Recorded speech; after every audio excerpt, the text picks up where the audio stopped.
कहीं शब्द सुनाता सगरो सुबह शाम दोपहर में।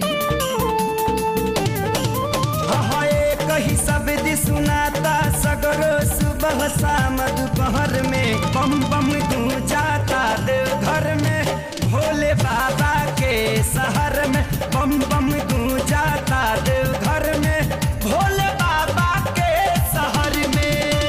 गली चौक चौराहा सगरो देखा डगर डगर में। बम बम गूंजाता देवघर में भोले बाबा के शहर में। बम बम गूंजाता देवघर में भोले बाबा के शहर में।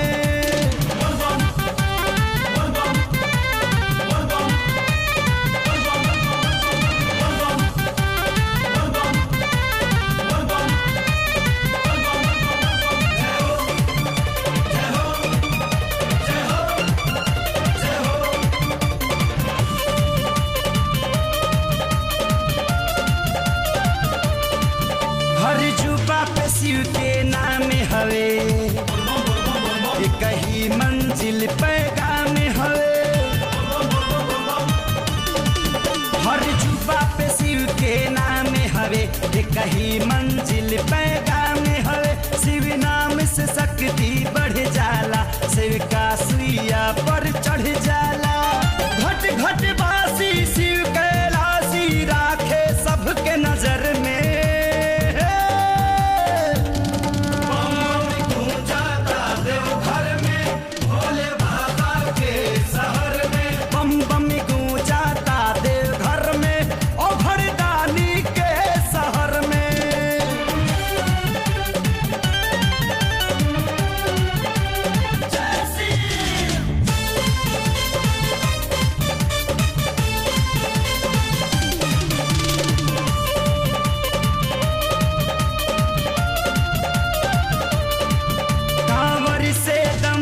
दम निकले दौड़त घर से डाके बम निकले।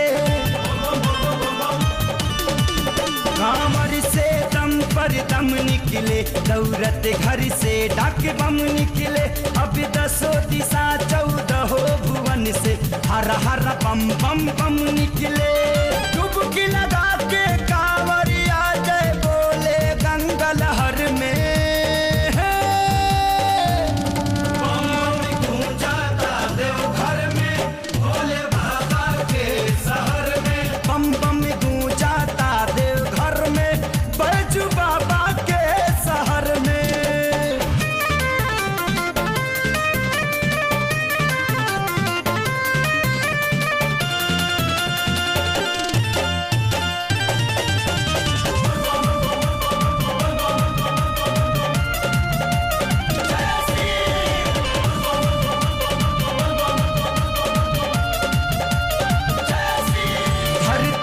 गगन बम बम बोले 49 पवन हरदम बोले।